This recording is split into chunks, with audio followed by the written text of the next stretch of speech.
What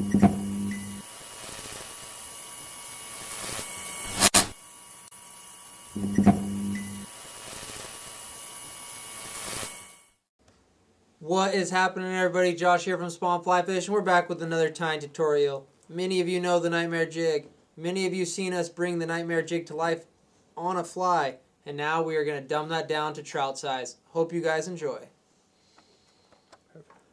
All right, in the vise, we have an Ahrex FW550 number 10. This is a premier hook for exactly what I want to do, and that is catch a ton of coastal cutthroat. For the bead, we have a slotted tungsten bead in 3.3 millimeter in metallic red. This has been a pattern that I've been wanting to bring to life and show for a long time, and today we are finally going to do it. So we got some lead-free wire 0.015. I know I've misspoken that a couple times in the past, but that's the one I'll be using today. And we're just going to slide that up into the bead and secure it from moving all around. So far, so good. All right, now we got our sweet Stomfo bobbin here, and we got some 6/0 thread. I'm just gonna work my way back here. Looks like I got a little lead-free wire that's poking up. We want a smooth tying surface, so I'm just gonna make sure I get that to come down. Sweet. All right. Being mindful of my thread wraps, I will bring it back to just by the barb, actually. I'll get a couple more. Use that as the uniform. I'm tying up a whole bunch of these. So, the first thing we're going to do is we're going to take some Hareline micro chenille, and we are going to tie that right on top of that hook shank, or the bottom per se, because this is a jig hook. Just tighten that up. And we're going to bring it right to where the lead-free wire wraps stop, so that we start to create an even underbody.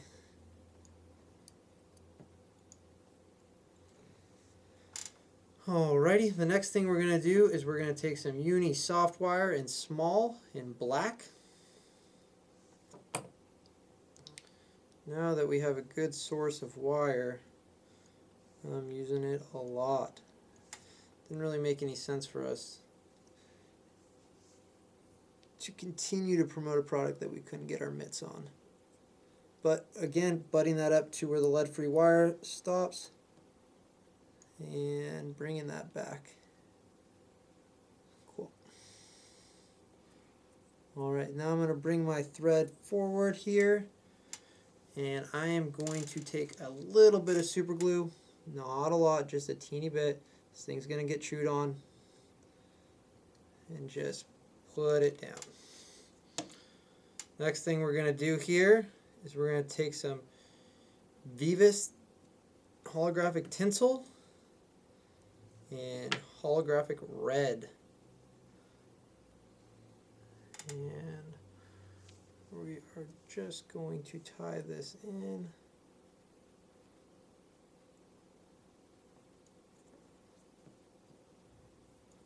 Cool. And I'm going to wrap down. I'll wrap towards myself. Wrap down, and then I will bring it back up, so you don't have to be perfect. It's grabbing into that super glue.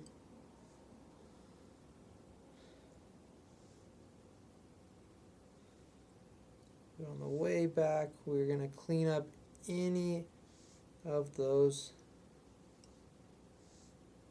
gaps.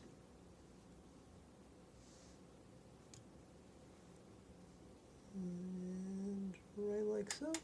Alrighty. And now we're going to come back. You can be generous with this. If you cut off a big strand, you can really start stacking these wraps. But you want them to stay. That's the important part. And we add that super glue. A little bit of it pushes through on the way down and solidifies on the way back up. So we got a little bit of black right there. Thread underbody showing. So we're going to really make sure we clean that up. even though we're going to go over it with some black wire. I want it to look pretty. It's a cool fly. So, might as well do it some justice, all right?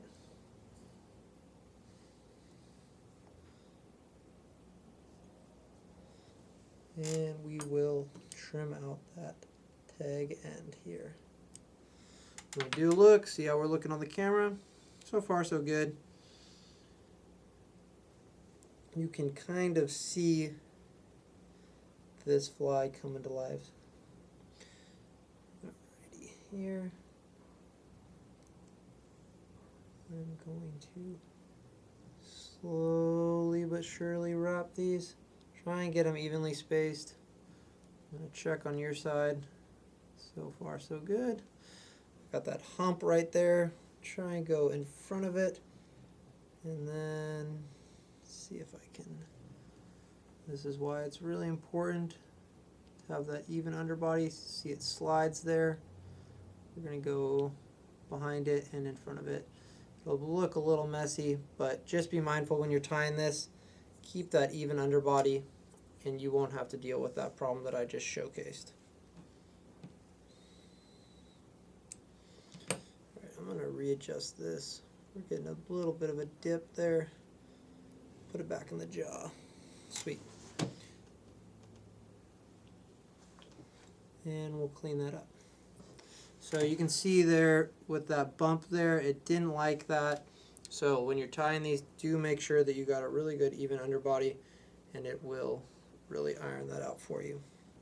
All right, next thing we're going to do here is we are going to take a white soft hackle feather, and we are going to just do a little trim here off camera so we can tie this baby in.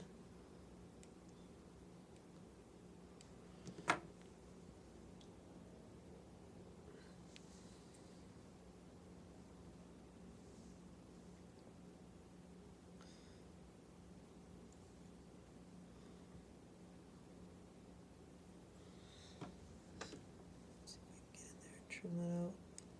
This is where a pair of razor scissors would be really nice, fine tip, micro tip. But we're gonna still make that look good and work. Alrighty. This is Spawn Fly Fish YouTube channel. Couldn't get through this fly without adding a little spawn flare.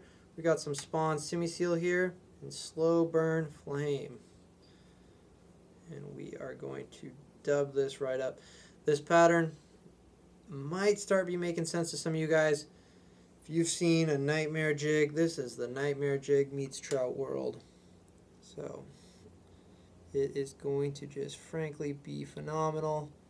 I cannot wait for our rivers to get going here in the springtime. If you haven't seen this colorway,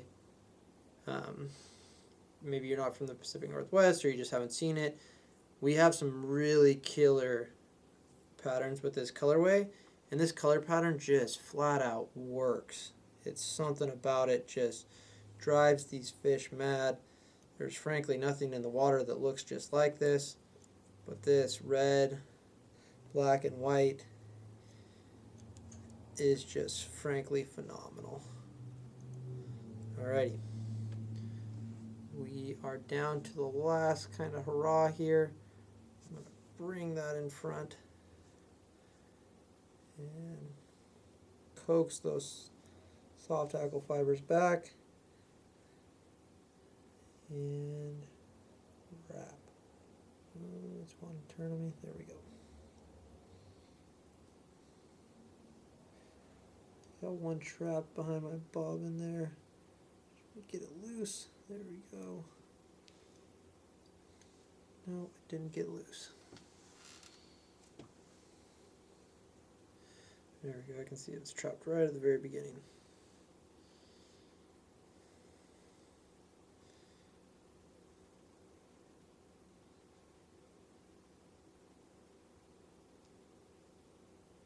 I do actually have a little bit of water right here.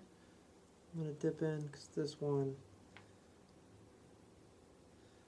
is just not wanting to play very nicely.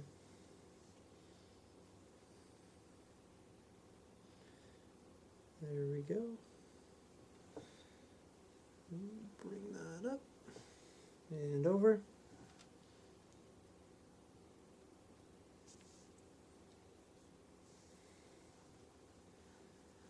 Do a little check here. There we go. Yeah, that's good. That is what I want. Come in here with my scissors.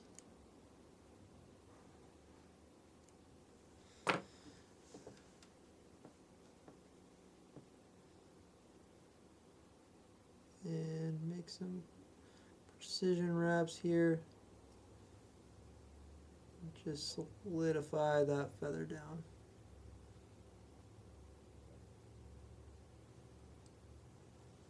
Sweet. Alrighty, that does it. I don't need to add any more thread wraps there. I'll bulk up the head too much, and I still got to get a whip finish in there.